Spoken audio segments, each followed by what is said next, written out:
Hello people, welcome back to another exciting tutorial. So this is going to be the sewing part of the first tutorial I have, which is the cutting part of this beautiful blouse.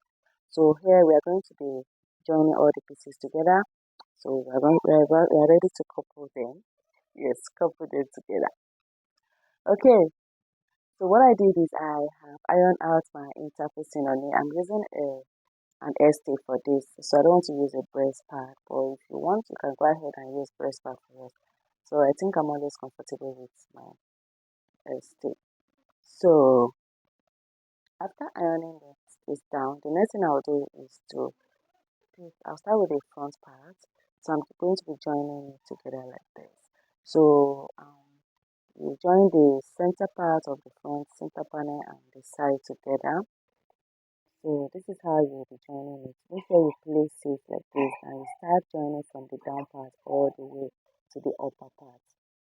So you're going to be repeating the same thing for the back panel. So these are the zipper side. So another thing you would like to do is to put a mark on this because it can be so confusing. If you look at it there, you find out that the front, especially the center part that has the zipper, the upper part and the down part look alike.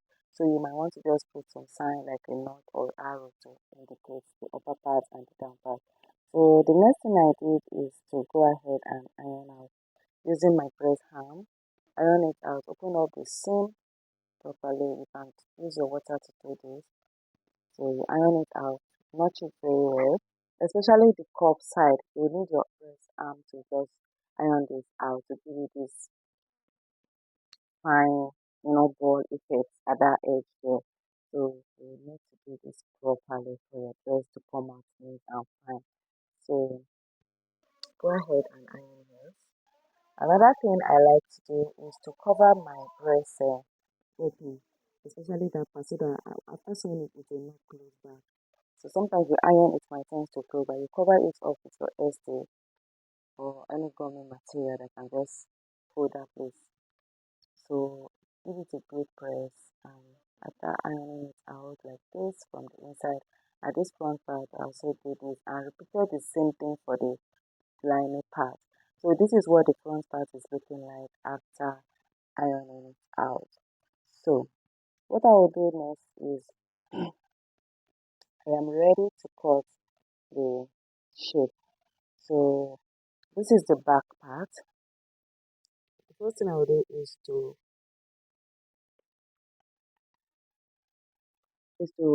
indicate my zipper allowance. So remember I left about more than 1 inch. It's not up to 2 inches for my zipper allowance like this. So you indicate this and I think I'll just keep this aside. So before then I measure out my hip circumference. So I work on the front part first. So I will use the front part to cut the back part. So it's better that way. So I'll fold it equal like this. Go ahead and fold it like so. Fold it properly.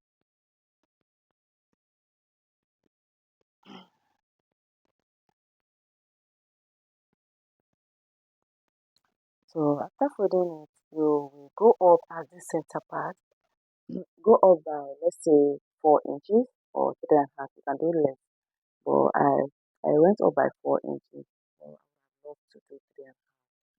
So I did 4.5 4 inches, sorry, for the center, and I also came in like this by 7 inches. This 7 inches depending on how big you are, you can do it less than 7 if you are on a smaller size. So also I at this edge I went up by 2.5 inches. So what I will do is to connect all of this in a curving manner. Just watch the way I'll be doing this, guys. Curve it like so. So you also come to the center part and slope it down in a curving manner like this to meet the center point here. So once I'm done cutting and straightening this out, I will go ahead and cut it. So remember I said I came up by 4 inches and at the side I went up by 2.5 inches. But for the center, I'll advise you do 3 or 3.5 inches. So mine was a little bit too high for me at the end of the day. So I think I would have just do 4 inches. So the remaining half inch will be for the sewing allowance. So the next thing I did is to place it on the back panel to cut out the same shape I have on the front panel.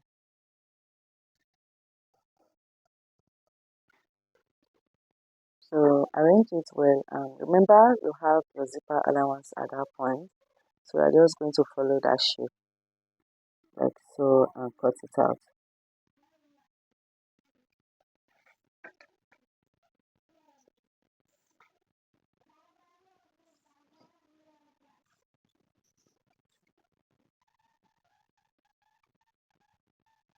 So I'm done cutting it out. I'll repeat the same thing for the lining part.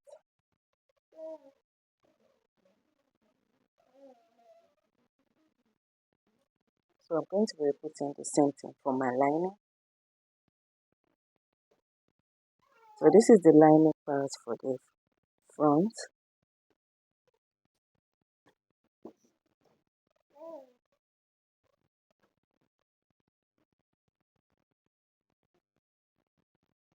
So also for the back part, you repeat the same thing for the lining part of the back.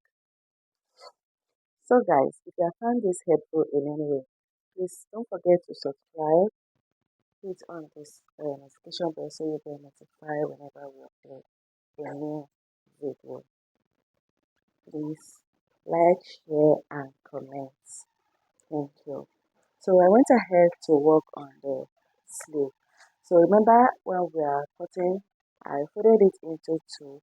So what I will do is I'm just trying to cross check my measurements. I have the length of 25 and the height of about 8 inches. So if you watch the cutting part, you will know the reason why it's 8 inches. The height I removed from my shoulder to where the starting point is 7 or 6.5 inches. So I added extra 1 inch for my sewing allowance. So that was why I got 8 inches. So I'll open it up like this. At the center part, I'll just use my chalk to indicate the center part. Let me use my chalk to.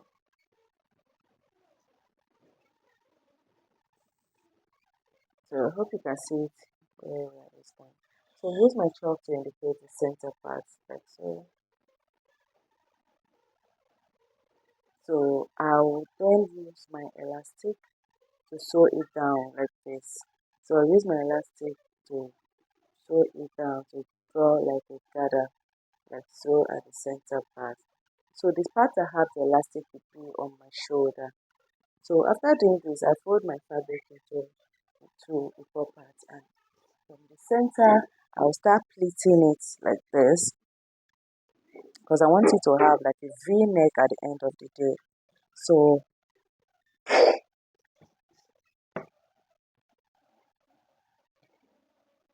I'll pleat it and stop here. So but before then I want to mark my bust circumference. So I'll leave my allowance.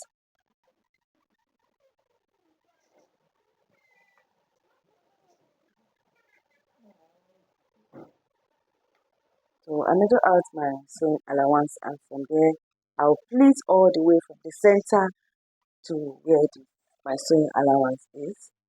Then I'll also repeat the same thing for the other side. So after doing this, I will place my lining and I'll turn it out. So let me go ahead and pleat it, and I'll come back and show you properly what I am.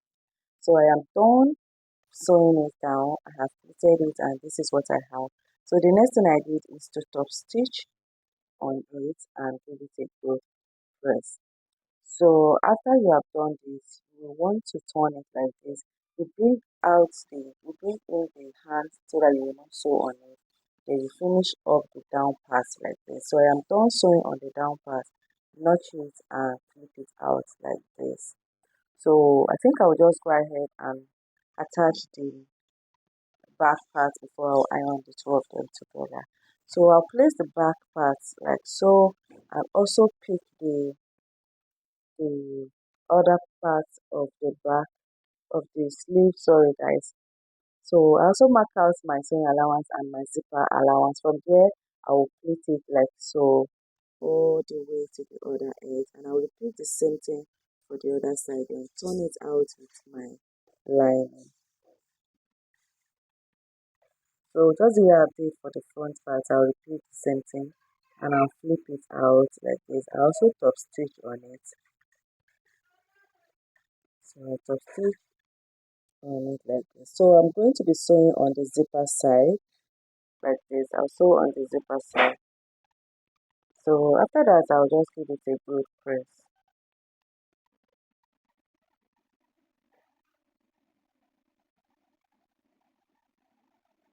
So if you have not watched the cutting part of this tutorial, guys, you are missing out. You need to go and watch the sewing part of this first. So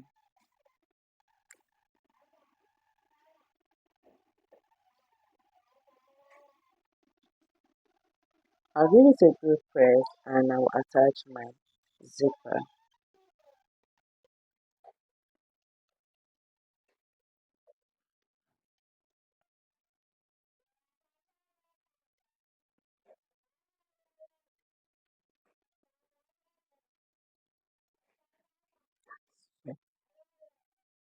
After attaching my zipper, I will then fold it into two and chuck it. So at this point, I'm ready to shape it. So this is what it looks like after attaching the zipper. So I think I'm liking it already. It's coming out really nice. And yeah, this is really beautiful. So you take it to your sewing machine, then you shape it to your size. So let me show you how I love to shape mine. So I just like to fold it into two like this, and I'll mark my bust circumference, my under bust, and the waist circumference. So this is how I love to shape my dress, and it has been working for me. So you go ahead and do yours. And yes, I have done this. This is what it looks like. All I need to do is to give it a good press. So guys, if you have found this helpful, don't forget to like and subscribe.